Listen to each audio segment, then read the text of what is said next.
Diversity data, diversity facts, diversity evidence. It's not the same thing as the truth. Some people know that, and they've been misleading you. I'm Dr. Jonathan. I work with organizations to make them inclusive, and I'm on a mission to help 1 million people like you to make your workplace inclusive. Get your pen and paper ready, because we're talking about the diversity lies that you've been told and how to understand the gap between data, evidence, and the truth. Lies sounds harsh, but there's a lot of people who have no problem lying to you. I don't want to focus on them, I want to focus on the issue. There's a difference between facts and the truth. There's a difference between data and the truth. And there's a difference between evidence and the truth. Two things happened to me in the past few weeks that reminded me of this awkward, inconvenient reality, or maybe you could call it an inconvenient truth. First, I was watching a really old film, Indiana Jones and the Last Crusade. This is an old school movie. There's a scene where Indiana Jones, who's portrayed by Harrison Ford, he addresses his students. He tells them, archaeology is the search for fact, not truth. Let me say that again. Archaeology is the search for fact, not truth. To me, archaeology is all about studying people and culture. He says that it's not about truth. He says that if they're looking for truth, then go to the philosophy class down the hall. Now notice, he said truth, not the truth. Second was a book called Evidence-Based Management. Now this is the second week in a row where I've mentioned this book. Are you getting the strong hint that I think this book is important? Get ready for a third week. But before that, in this book, the authors have a chapter on science. In that chapter, the authors say science is not about truth. They go on to say that science is not about proof either. They say science is about gathering information and testing assumptions, i.e. hypotheses, in ways that allow us to estimate how likely it is that something is true. They say that we can never know for sure, and notice they said truth, not the truth. Now, I'm not telling you this to confuse you. I'm not trying to put you down. If anything, I'm trying to build you up. During my PhD, I had to think about this stuff, and I mean really think about this stuff. Specifically, I had to think about my epistemology and my ontology, and the commitments and assumptions that were wrapped up in that. What? My epistemology and my ontology. Let's flip it the other way. Think of my ontology as my assumptions about what can be known about reality. What is possible for a human being, in this case you or me, to know about reality? Some people think we can't truly know the nature of reality, no matter how advanced, no matter how much technology, no matter what insights we have. Some people think that we can't. Other people think that we can. And this brings me to epistemology. We've talked about what can be known. Epistemology is about how reality can be known. So for example, some people think if it can't be measured accurately, then you can't really know it. Other people think that you can know things beyond what you can measure in a spreadsheet or in a document. I'm oversimplifying, but you get the point.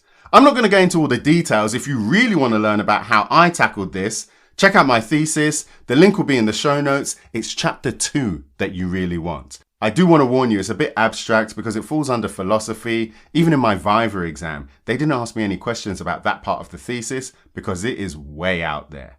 Epistemology and ontology. Okay, so what's this got to do with inclusion? Evidence-based inclusion is what we do here. Evidence-based inclusion is about making better decisions for nurturing inclusion. We think of inclusion as a systematic business strategy to ensure that everyone shares the same advantages and benefits. Everyone can perform, everyone can belong, everyone can reach their potential. In order to make better decisions, it's useful to collect and scrutinize evidence from a variety of sources. We always talk about 4, the scientific literature, the organization, the stakeholders affected by what you're trying to do, and professional expertise. I talk about this all the time. You're going to get used to me talking about this a lot more. This podcast is a living case study of this process. Now, in the book, Evidence-Based Management, the authors say that the entire point of collecting evidence is to support or contradict a claim, an assumption, or a hypothesis. Let me say that again. The entire point of collecting evidence is to support or contradict a claim, an assumption, or a hypothesis. This is not the same as saying that the claim, assumption, or hypothesis is true or false. And this has other implications too.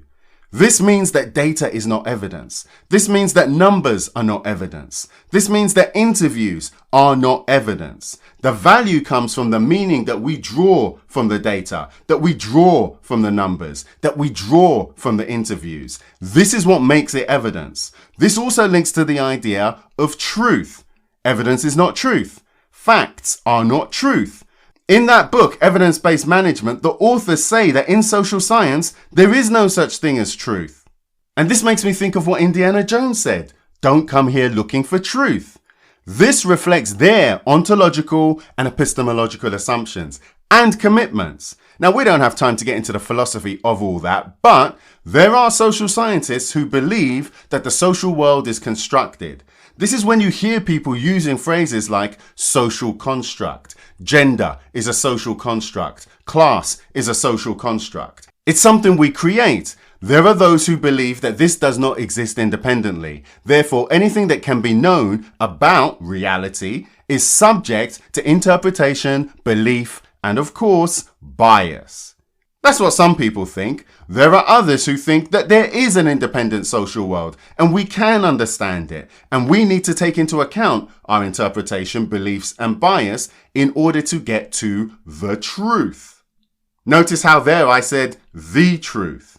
I've put all of this quite crudely because I just want to make a point. I want you to know that data, evidence, facts, these are often conflated with the truth or truth. And when I think of data, diversity data, I think of it being precise, relevant, observable, interpretable. When I think of truth, I think of it being complex, elusive, nuanced, and also subjective. If you believe in these things, truth goes beyond what's observable and is influenced by beliefs and bias. Now, not everyone who talks about data and evidence wants to admit that to you. Why? Because what they have is incomplete and imperfect, and they want to obscure that from you. Great example is the so-called business case for diversity. You've probably come across data, you may even have come across evidence that shows that diversity leads to greater innovation. Let's pick that one. That's the one everyone talks about a lot. Suppose you have 5, 10, 20, 30 research articles that all say that diversity leads to greater innovation. Suppose we accept that. Suppose we accept those are facts. Suppose we accept that is evidence.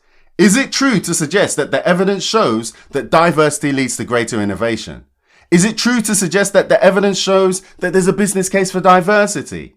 This is what people are telling you, right? Now let's pretend that all of those studies are high quality, high standard, and they say what you want them to say. I personally know that there are 5, 10, 20, 30 research articles that show that diversity leads to problems, challenges, issues in organizations. Diversity can lead to misunderstandings. Diversity can lead to communication challenges. Diversity can lead to increased conflict and tension. This isn't my opinion. This isn't hypothetical. These are facts that you can verify. Did I say facts? Let's call it evidence. There's evidence out there to support what I said. You don't know this because no one bothers to tell you this. Why? Because it obscures their truth or their version of the truth. You could also argue that it's their lies. To be fair, some people are 3-book experts, which means that they just don't know about any of this stuff because they've only just read 3 books and now they're experts. They're claiming to be able to help you. So based on all that, do you still think there's a business case for diversity? Do you still want to trust all the experts that are telling you that? I've tried to keep this top level, which means it's a little bit clunky, but you get the point. Now the question you're asking is, okay, so what is the truth or what is truth? What can we believe? Or even better, at work, how can you know that you're making progress? Well, it's useful to think in terms of probabilities and likelihood. Now, researchers know this. The book knows this too. The book says that all of this is about making decisions under conditions of uncertainty. So the whole point is you are choosing the best available evidence from multiple sources to increase the probability of a favorable outcome. Now, I know this isn't the magic bullet, the silver bullet, the magic wand that you want. Now, remember what we said about facts, truth, and evidence and the meaning you place on these things. I think, based on my experience, so therefore my bias, my beliefs, my interpretation, that this approach, the probability approach, the better outcomes approach, is going to get you closer to the truth than you've been told. Some of you are thinking, Dr. Jonathan just said the truth, not truth. Did he just contradict himself? Dun, dun, dun, dun. As always, I want you to make your own mind up. So let's wrap this up. What are the key messages here? 1. Facts are not the same as evidence. 2. Evidence is not the same as truth. And 3. Truth and the truth are loaded terms that can indicate epistemology and ontology. So what do you think? Are you willing to explore your own beliefs about reality? Get in touch or leave a message. I would love to hear from you. If you've learned something from today's show, then give us a 5-star review and a comment wherever you're listening to the podcast. It helps other people like you to find the show. Thanks for listening, and I'll see you in the next episode.